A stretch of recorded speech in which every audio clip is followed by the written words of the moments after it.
I want to welcome you to the 5th episode of Stefan Frank's Photobook Show. Today's subject is moonlighting, when painters and writers take pictures.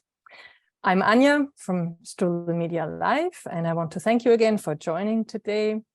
For those of you who are new to this series, Stefan is based in Heidelberg, Germany. And in this series, he talks about photo books that you might know or might not know. And Stefan has taught many classes for StrudelmediaLive. For example, a class on surrealism in photography. He has taught different nighttime photography classes, and also a class called Poetics of Space. And that will be coming up again in January. Please check out our winter classes. They are starting in January. There will be, for example, some photo book related classes like InDesign for photo books. We will have a do-it-yourself lighting class where you can create very simple lighting setups at home. We are having our first photo embroidery class. There are only 2 spots left for that, I think. There will be an image and text class, and the famous movie class, which is being taught by Edward Radcliffe and myself, where we will watch movie clips from films from all around the world to inspire you, and we will discuss these clips for their composition and storytelling, and then we will send you out to take stills or video if you like. We are now also offering mini workshops. These are 1-session classes that only cost $35 about a specific subject. Most of our classes are limited to 8 students, and check them out on our website or on Instagram. We also have a YouTube channel, so this talk will be listed on our YouTube channel in a few weeks. But we have also had many other photo talks that you can find there. If you would like to ask a question for Stefan, simply unmute yourself. Click the unmute button or put the question into the chat. The talk will be about an hour long. And I want to welcome you again. And I want to thank Stefan for this episode of his Photobook Show. Stefan, thank you so much for being here. Yes, thank you very much, Anja. And thank you very much for all of you for showing up here and being interested in photographers, in painters who photograph. We have a lot of stuff to look at today, so I will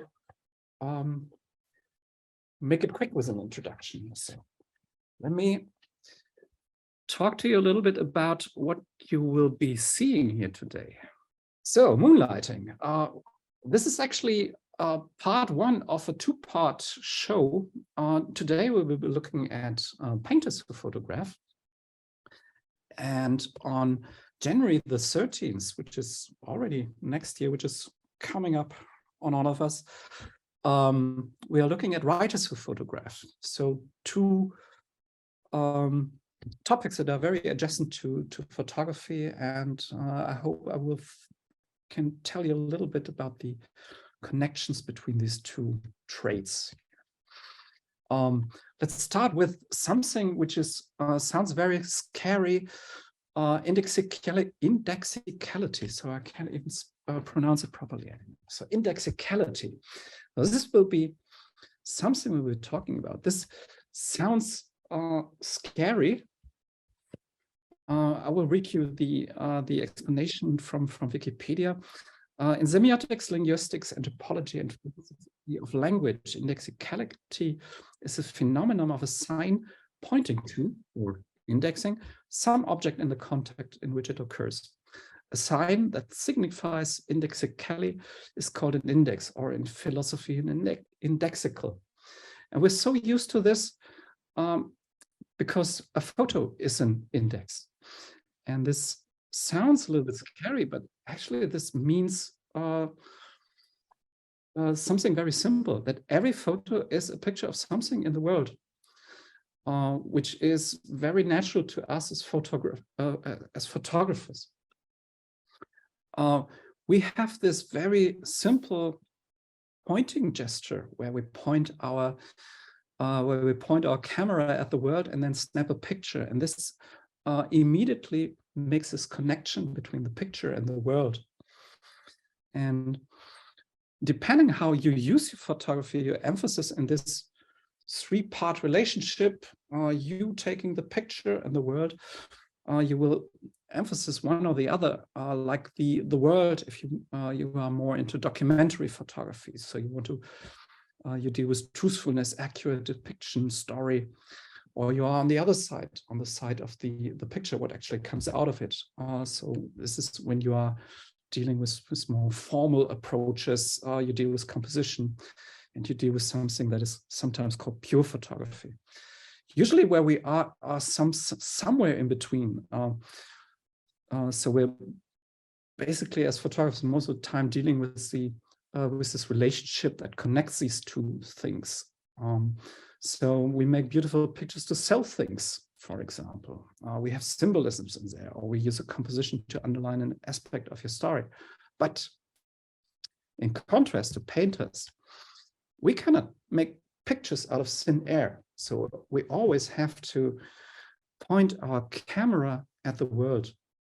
And this is something that makes many photographers envy painters, because painters can just make up what they paint. This is something which we cannot do, and this is a basic difference that we will be focusing on today. The envy goes the other way around too. So when the camera obscura, so one of the first the ancestors of photography came up, there was praise throughout the painterly with all painters. So Huygens, for example, said it is impossible to express the beauty of the camera obscura images in words. The art of painting is dead, for this is life itself, or something higher, if we could find a word for it. So immediately when photography came up and you could make a picture of the world without actually painting, this immediately sprang up a lot of envy from painters, and painters were starting to use this camera obscura at first, and then later the photographic means to record this picture that the camera obscura made. They've been using this. This, for example, is Vermeer, who you probably all know. This is a picture where it is arguably, where it was argued that he was using a camera obscura to paint this picture. This explains a lot of the realism in his pictures, and the way he very accurately is able to depict relations of size and the distribution of light. So one reason for this was that he was using a camera obscura for this. So one of the first painters who was using one of the predecessors of our cameras that we are using today. When the recording devices, so the actual photograph, so a chemical process that records the image of the camera obscura came up, this was a moment when painting was suddenly free from this burden to depict what is actually out in the real world. And obviously, this is nothing that is existing in this way in the real world. And this is from Monet, from Water Lilies from 1950. Of course, Impressionism had another idea about what a painters do. So the relationship to the world is, this is always a picture of the impression the world makes upon the painter. So different way to different relationship to the world. And this, of course, in painting, this just went on. In surrealism, painters started to paint things that are not existing, that are not even there. So when you look at Monet's Water Lilies, at least he had some kind of indexical tie to things that are outside of himself. In surrealism, this was sometimes called a picture of the inner world. So something that does not exist in the outer world, but it only exists in the inner world. And this, of course, in painting, once it was set free, it just goes on. So in abstract expressionism, here is Jackson Pollock's number 31 from 1950. The relationship to the world is completely different. So abstract impressionism was all about the gesture of inhabiting the world. So when you look at this, you see Pollock crouching over his canvas and dripping paint onto the canvas. So you see his inhabiting the world and inhabiting this canvas. So while we as photographers always have a very simple relationship to the world, we just raise the camera and point at it, the relationship in painting is always a little bit more, has always been a little bit more complicated. So there's rarely a straight way to come from the world to a picture. So the question that we are dealing with today is, when painters actually pick up a camera, what do they do with it? So when they have this mindset in the back of their head that the world is much more material to come up with a picture and not directly involved in the picture, what do they actually do when they pick up a camera? So, and with this being said, let's look at some books. Okay, let's start with Cy Twombly. So we already looked at abstract expressionism. So this is abstract expressionism. Cy Twombly was born in 1928. He is known for his large scribble gestures, his large canvases where he scribbles with all sorts of material, like sometimes chalk on a table. So he has been using photography all his life. So this is a book by Schirmer Mosel, which is a German publishing house.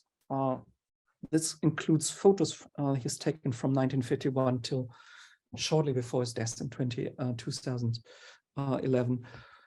This came out in 2008. And this is, for me, it's a celebration of life. And it's a celebration of the painterly life.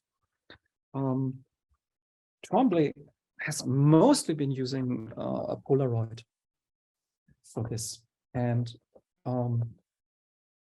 he's been using this, he's been doing this large format, this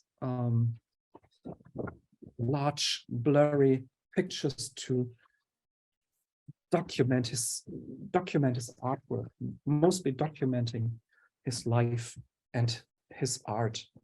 He's been living for a large portion of his life. He's been living in Italy, and in a lot of his pictures, you see his admiration for Italian culture and for Italian painting, for Italian Renaissance painting, and for still life painters like Morandi. And if you look at these kinds of pictures, this is what he does. So he's using photography to paint still lives with his camera. So the painting in this case here is the arrangement of bottles and glasses on a table. So he's been using it a lot for gestures. Interestingly enough, these he was never actually a still life painter, so there are no paintings of these kinds of still lifes in his work. All that we have are these photographs of still lifes.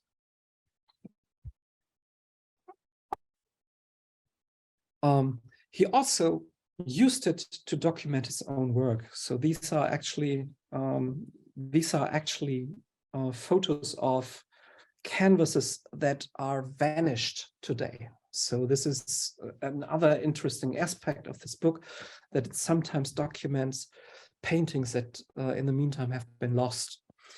But he was using it, photography also in a different way. So when you look at his paintings, he always has a singular painting. Here he arranges several paintings and tries out different constellations for this. So this is part of his painting process, to make a Polaroid, snap everything onto, combine the three-dimensional canvases into a two-dimensional image. So this was part of his studies. So this was pre-work, but he also highlighted some details. Interestingly enough is that you see here on the button, you see here these drips of chalk and paint here. So, and of course, this is removed when you move the picture into a museum. You see, you get a feel of how, what kind of a physical action it is to paint a picture. And this is something that this book brings out brilliantly. I will not go through all the pictures here, but I will just show you some of them.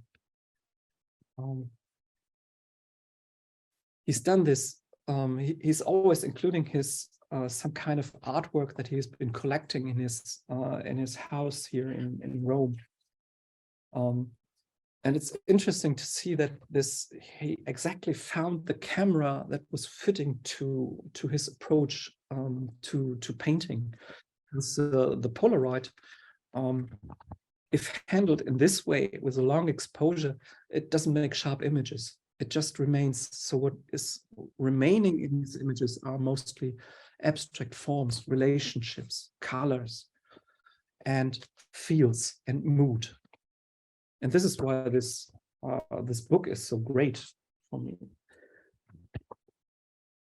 because it has this beautiful interiors. It can just okay, it's not a super sharp image here. It is totally overblown here, but it conveys the mood of an Italian afternoon when the sun is hot outside, and inside this palais, he's just it's cooler, and the evening is approaching. And this is what comes across in these pictures.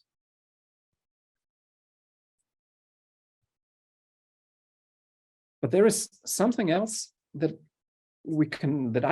I learned from these kinds of pictures, because he was doing a lot of these pictures of these studies where he was where you can see he's working with different kinds of intersections between three-dimensionality and two-dimensionality, different constructions where you see similar forms that he is trying out. And he's arranging that, snapping a picture and then moving on. So these are progressions of arrangements, details. And this is something that I learned from this kind of approach to a scene, that he really uses the photography to explore how forms are related. And what I also like is that he's going from this very formal things to plainly documenting. Okay, this was my studio at that time. This was to look to on the parking lot. This was my paint. This is a painting process. This is my work. And here again, you have this progression of images where you almost zoom into the picture. And this is one of the nicest spread of this book, where you sometimes see how he sees the world. He doesn't see a flower or a painting. He just sees shapes and forms and colors. And then he puts it together and sees, okay, this is how a painter sees the world. And just to bind it back to the idea of indexicality, I think we can learn a lot of his loose connection to the world, because he's so focused on what comes out in the Polaroid that he doesn't really care that this is an actual flower that started out as a picture.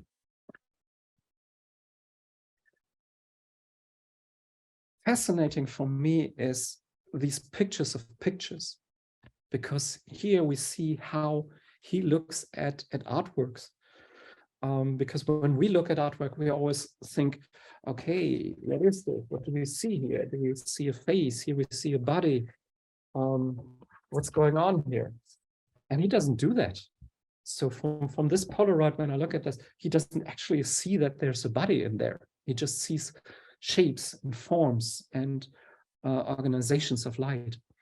And here he doesn't only see the face, but he also sees the reflection of a window that falls onto the canvas. And there you see and this reflection on the side, this brings out the cracks in this painting.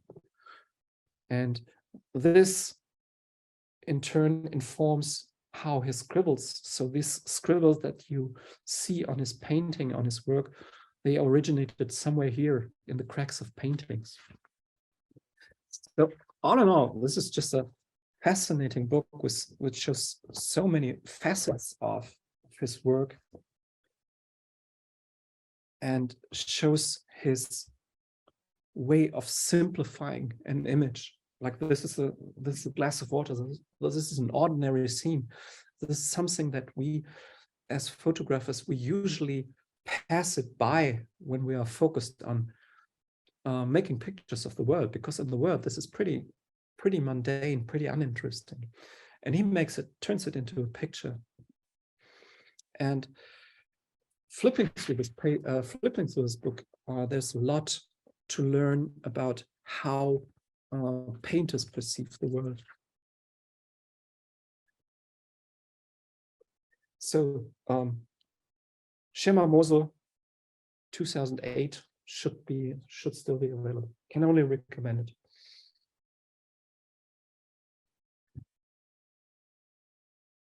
Moving on. Different painters use painting in different ways. And let me shortly come back to one of the downfalls of this book. This is an awful essay. So sometimes really great books have awful essays in them, which is unfortunate. But here, this is about Gerhard Richter's work. This is about his landscape work. This is accompanies an exhibition that was done in Zurich in 2000. Let me check this. In 2020, so not so old, that focused on his landscape work. But it is in his, it shows his relationship to, photography pretty clearly. I'm only imagining how bad the Cy Twombly essay is to mention how great this essay is. This is by Lisa Ortner-Kreil, who was the curator for the exhibition.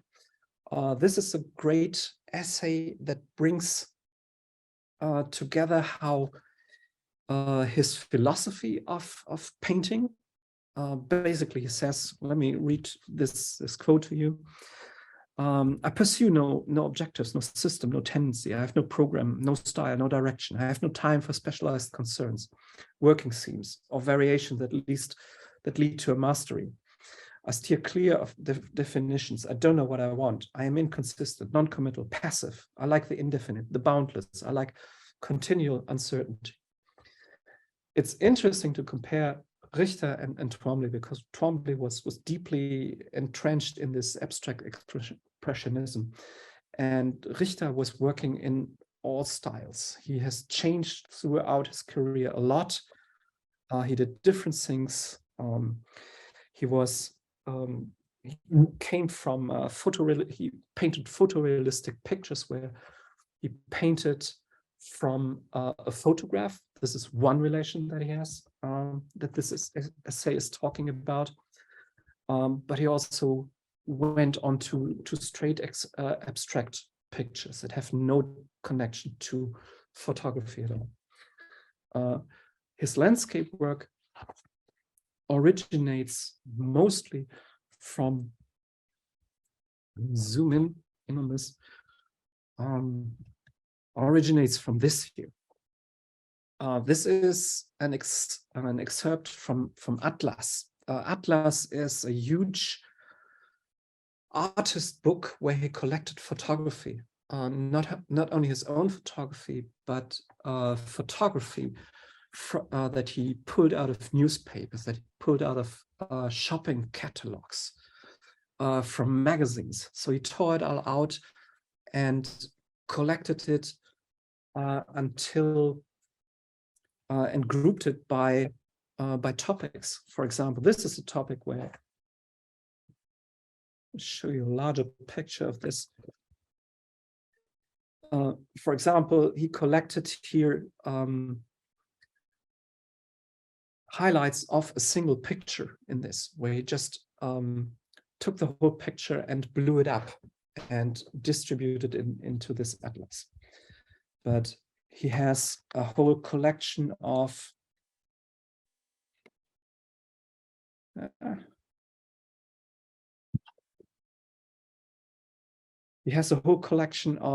seascapes, which you see here. So, which he just pulled out of everywhere, out of magazines, out of newspapers. And this was, most of the time, this is where his work started. So he started out with a photograph. Not always did he take the photographs himself, but he tore them out of newspapers. But he found different approaches to use it. So he started out with straightly repainting them. Like he had this whole collection of clouds, and he started blowing them up. In this case, he blew them up, this picture up to 2 by 3 meters, and repainted the photograph. Which again, when you think about this idea of indexicality, that we have a photograph always has a connection to the world. Now you have the world, so the cloud here, the photograph of it, and then you have Gerhard Richter sitting in front of the photograph and repainting it, which makes up again a very weird connection to the world again. And he painted a lot of these scenes, which are very simple when you look at the photograph, but only his that it took him days or even weeks to paint this picture changes the whole connection to this photograph, and in this turn it changes the connection to the connection to the world that he depicts. So from this photorealistic repaintings, he moved on to more abstract ways of painting from photographs. This is Stadtbild, this is Townscape from 1968. Again, you have to imagine them. They are 2 by 2 meters, while the original photograph is probably 10 by 15 centimeters and torn out of a newspaper. So a very different scope and a very different way to interact with this. But here he uses paint to add another layer of abstraction.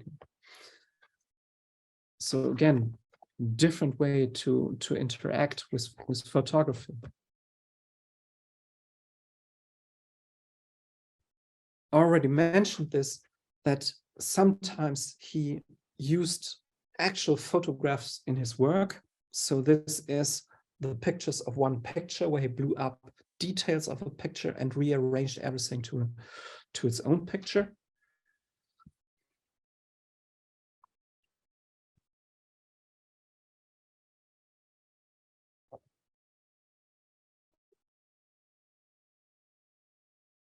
This is a weird approach that he used. It looks like a seascape. So it is actually called sea. So this actually has the title Seestück, which is translated to sea, because it looks like it's a horizon, but actually it is compromised. It contains 2 photos that were montaged together. So this is a seascape and this is a seascape, and they are just montaged together at the horizontal line. So another way to approach what is the reality behind this, because the reality of this doesn't exist, although both things exist in a photograph. So it is there, and at the same time it is not there. Another thing he frequently did is overpainting. So here he uses actual color photographs and painted on them. So he is always aggressively attacking our notion of reality and the idea that somehow when we snap a picture, we snap a piece of reality, and is always attacking this with his kind of painting, overpainting.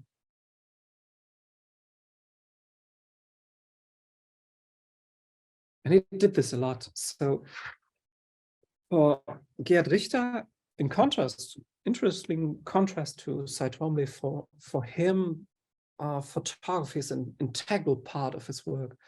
The most famous, probably the pictures that you all know are his Baramanov cycle, where he took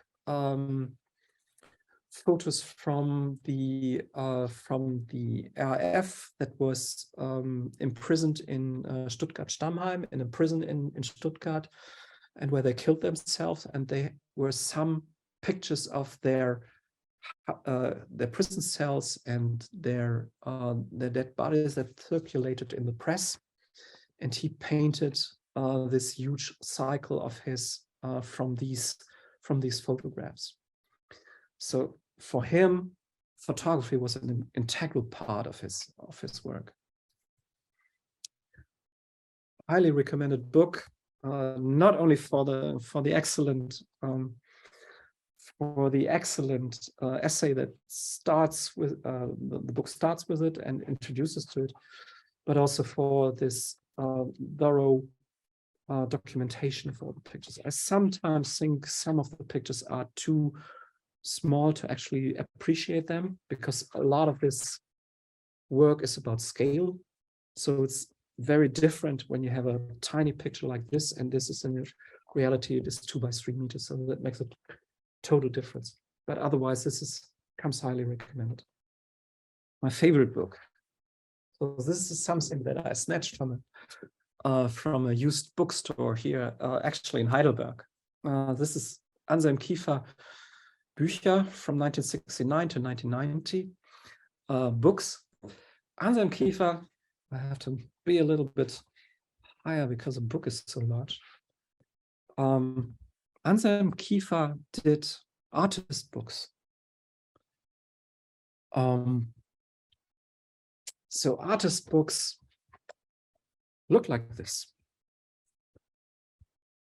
This is a facsimile book of these artist books. He usually painted on single sheets of papers and then just bound all of this together and then wrote on the resulting book. And he did this his whole life. So this is just something that accompanied him his whole life, as did his camera. And he was in this artist books, he was sketching, he was painting, he was writing into that. But interestingly, the interesting thing for us, of course, is that he also took pictures and just glued the pictures into this artist books. So let me just flip you quickly through this one.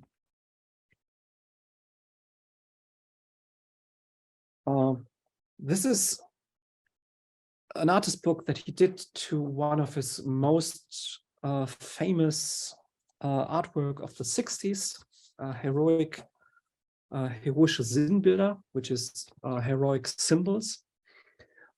Before he became the painter who did this large, gigantic paintings that you see in the museums today, that comprise all kinds of material like shellac and straw and tar. He did actually some performance art, and this performance art that he did he used his camera to document this. So this heroic symbols, he was walking around Germany and reusing the Hitler greeting. In the center of his work is the dealing with this historic trauma that Germany went through and that Germany puts the whole world through. And his first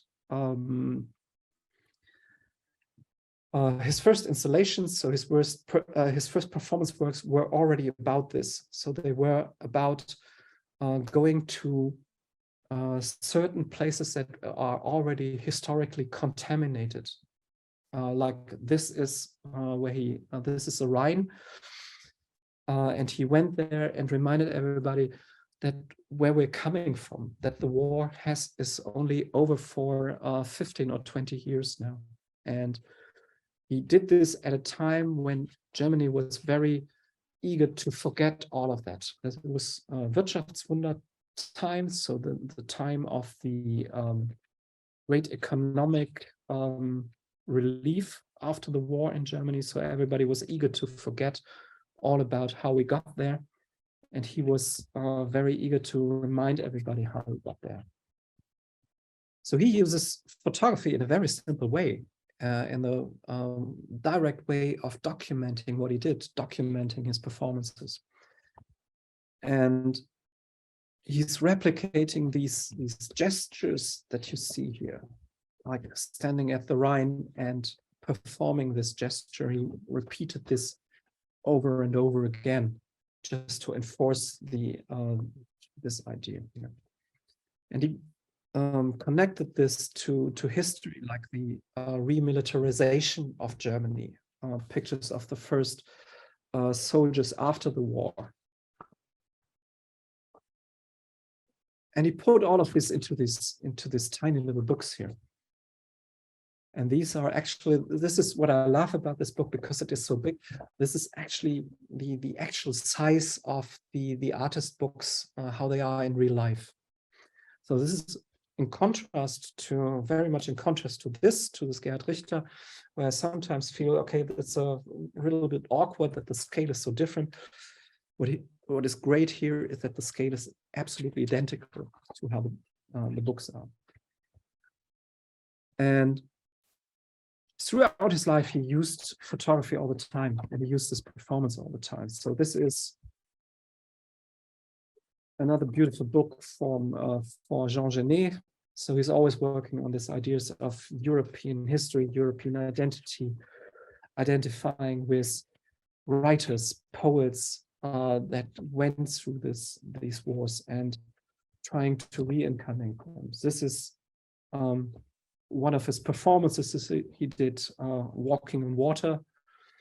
And the interesting thing about this is that somehow it transports you back to the origins of Anselm Kiefer. Where did he come from? What were his first ways of dealing with his ideas of history and contaminated landscapes? And it's interesting to see how many different approaches he took. And again, photography was a vital part in this. But in his heart, he was a painter. So even if you have photographs at the core, he very slowly began overpainting them, pretty much like Gerhard Richter did it, but he did it in a different way. So he did it in the dark way that he became known for. But the approach to history is pretty similar to his in this artist book than in his great canvases. He always thinks there is something buried underneath, and the absurdity of his approach is by overpainting these kinds of pictures. He tries to bring it to light. So a lot of these artist books are just overpainting of photography. And I think for us as photographers, this is super interesting to see a painter who deals with photography in a different way. He also uses photography as material.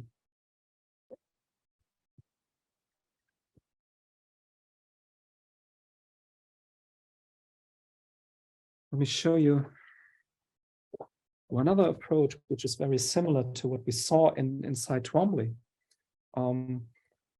There are two ways to approach the sequence.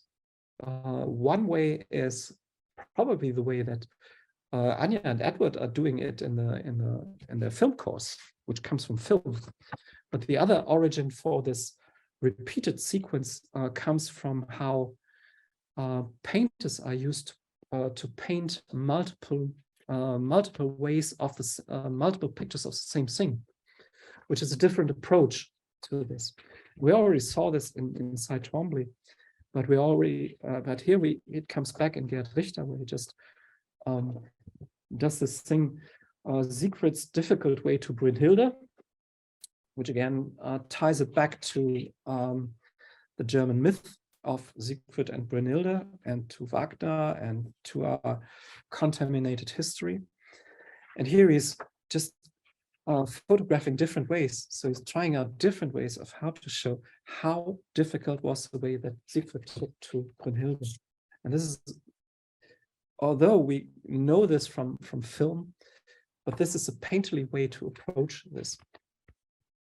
Trying different ways to approach this idea of depicting a way, showing a way. And here he ends with manually overpainting it to make it even more painful. So again, great book, can only recommend it. This is from, these are actually connected, these two books. So this is from Edition Kanz, which eventually ended up in Hartje Kanz, because this publishing house was bought by Hartje eventually, and they merged together. So this is from 1990. I don't know if you can actually get it in into a used bookstore because it has been long out of print, but it's totally worth it if you can get it somewhere.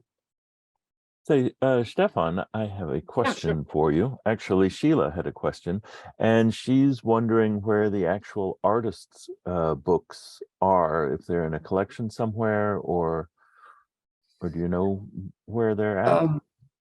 Some of them are lost, so they are just lost. Some of them, so most of them that you see here are still circulating around in different museums. And for this exhibition here, they were actually collected together in an exhibition. Mm-hmm. So some of them belong to Anselm Kiefer, and he just loaned them out. Some of them belong to different museums, so they have found their way into the world somehow. But Kiefer said he threw away most of them, so this is just what is left here. It's still made up a big book of that. I think for us as photographers, it's also useful to see how tied this is to how tied painters are to physical things. And I think this is something that I learned from this. Make physical things, because physical things feel different. You just flip them over and you can look at how simple it is to make a book. You see here these bindings, you just glue them together. So we can all do that. We can all collect our pictures like this.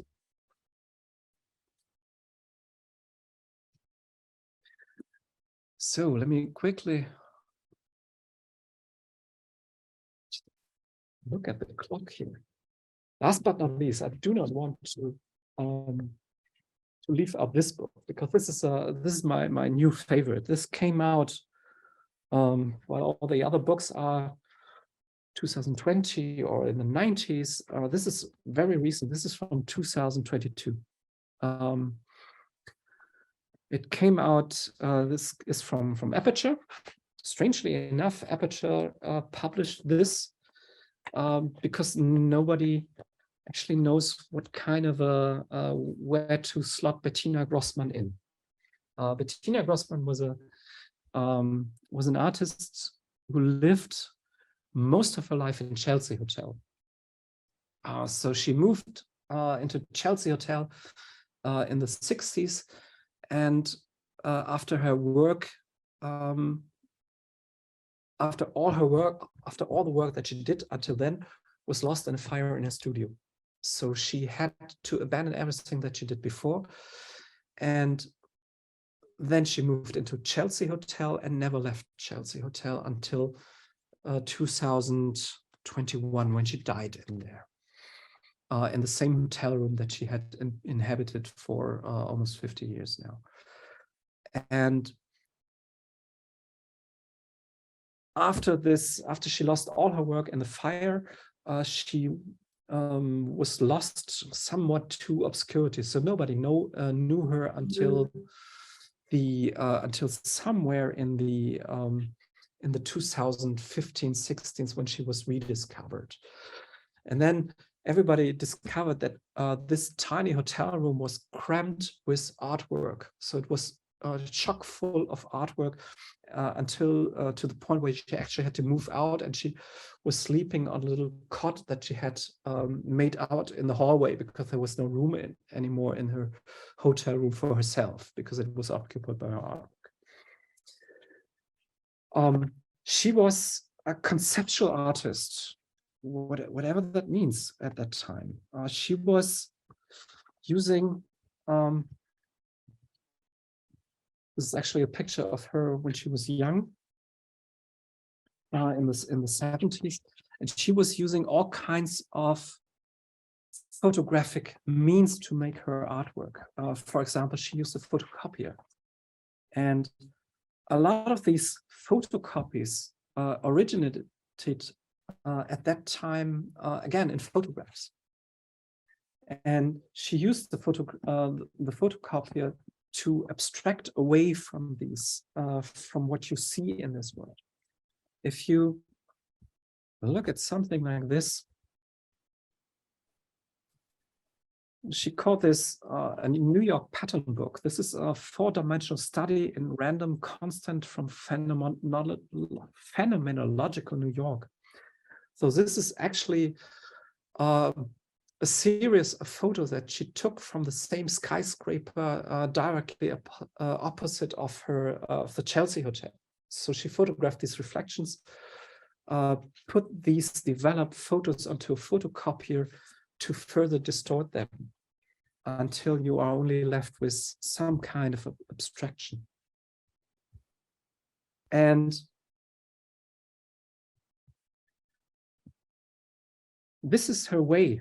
This is her way of using photography. So the two constants that you see in her work are the Chelsea Hotel that she rarely left, and the view from her balcony onto the trottoir underneath her. So she photographed people from above.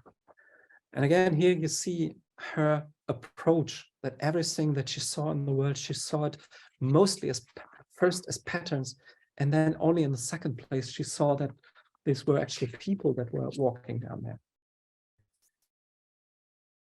The interesting because we see the same pattern that runs through all of these painters / photographers. They have a connection to the world, but the connection is twisted. With Bettina Grossman, the connection, what intrigues me about this book, that this connection suddenly pops up again, like in this picture here, where she suddenly reconnects with the world by photographing a man who reads the newspaper, and suddenly the world just flashes back, and suddenly everything, which is about the whole book, which is about patterns and patterns derived from photography, it suddenly snaps back into the real world. And you see her standing there on this balcony in this hotel room in the Chelsea Hotel that she rarely leaves, and here she suddenly has this her twisted way to come back to the her twisted way to the world suddenly comes back and makes this picture which is so now and so in the moment. And throughout this book, she moves in and out of the world, like these wonderful photos of the sculptures that she did. So the sculptures always originate from patterns that you see in her photos. But then she did photographs of these sculptures. So she rephotographed them and brought out different aspects of these sculptures. All these sculptures that you see here, the fascinating thing about this book, you find these patterns that you see on artwork that she made, you find them eventually originating from photographs, which again is a very different way of approaching this idea of indexicality. So this idea of where does it belong?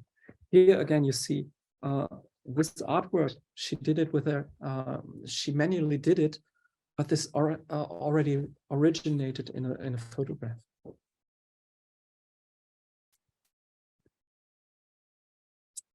So again, great book. Again, this is again the one with a real good introduction, the real good essay, great story about Bettina Grossman in there, and great first take at this immense amount of work that she did in her life. Stefan, Bettina, we have only a few minutes left. I don't know if you have more books prepared or not. no, this is okay. Bettina Aperture 2022, the most recent book, and this is the last one that I have. So this is, for me, just to end with the last word, for me, this is fascinating to see that painters have a totally different approach to photography than I, as a photographer that is so focused on documenting stuff, documenting the world. And photographers have a completely different way to look at the world. And this is something that I found fascinating when I went through this book. And I hope that I sparked your interest in some of these approaches for painters. And that is all I have. So thank you for your patience with me. Thank you, Stefan. Wonderful. Wow, amazing examples. Let's see, Edward, were there any more questions in the chat? Not in the chat, although I have a question. And that was, I was really interested to see those first photos you were showing of Cy Twombly of the still lifes, which had a very kind of painterly look to them. And I'm just kind of curious what you think was behind that, since his artwork, his painting artwork, is nothing at all like that. Do you think he was using this as a different mode to do a different sort of thing? Or I mean, because it seemed to show a real love for you know, these kind of classic images, and if you see what I'm saying. There is this, yeah, this is interesting. So in contrast to pretty much everybody else here that we looked at, Twombly has this rift between his photography and his painting. And somehow it doesn't look like it has translated in any way. So may I say something about that? Sure. From what I see, looking at the examples of his photography and his painting, I actually see a clear connection, because he often you see a lot of repetition, and you see a lot of mark making that is very similar in his painting. And as you said earlier about one of the flower, the yellow flower, that he doesn't see that as a flower. Absolutely not. He sees it as shapes. He sees it as drips, like as in his paintings. And I think that it's a very clear connection there, more so than I think the last artist that you showed, Bettina, who I was a little shocked when I saw some of her very graphic, bold paintings, and some of the photographs where I was trying hard time to connect the two. But Cy Twombly, it seems very clear to me. That's my opinion. Yeah, you make that's a good point. This mark making is a good point. There are a lot of these sculptures in here, and if you when you look at the painting that he does, you often focus on these tiny details in here, like. And even with his bottles, the photographs of the bottles, you see again the lines, you see marks, and again the repetition for me. Like in this, those, yes, I can understand where he went with that in a strange way. Even these are beautiful on their own though too. Yeah, those are actually the ones that I was thinking of when I was saying very painterly presentations, and kind of interesting why he chose not to paint this kind of imagery as well. Anyway, I mean, it's just probably because it was already there. Maybe he already documented it with the photographs, and then. Well, you have to ask any abstract painter why they don't paint representationally. Maybe it's too simple for him. I don't know. This is probably the reason why when we envy painters that they make things out of thin air, this is where painters envy photographers, because we can just go into a scene and snap it away, and we're already done with the painting. I think you make a good point with this mark making, because a lot of this stuff that he does is about this mark making. Even when he even that wall that you just saw, the photograph of the wall with the lines. Yeah. This is very similar to this translates to his gestures, to the gesture that you see in the large painting there, and you see this when he looks very closely at sculpture. He's interested in the hand of the sculptor that you see imprinted in the sculpture. Mm-hmm. So this is a clear connection to this abstract expressionism, where it's all about, okay, there is a person there that does something that somehow leaves an imprint on the world. Mm. But it's not Richter. So it's different to Richter, who just says, okay, here's a photograph, and I make a painting of the photograph, and then I hang a painting of a photograph onto the wall. So it's a different approach. It's more, it's less direct, probably. All right, Stefan, thank you so much. There is one more question that is, does anyone else see some of the Twombly photography as having influenced Sally Mann? Not really. Well, maybe in terms of the light quality. Katie, I don't know if you want to talk more about that. I don't know if you want to speak about that or not. Katie, are you still there?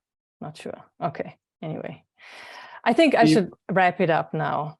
Do you want to resolve this? Because there's a book from Sally Mann about Cy Twombly. So she actually. Yeah, exactly. I think that's why Katie is asking that. Exactly. We will maybe continue with that question another time, but I want to wrap it up now so that we keep it at around 1 hour.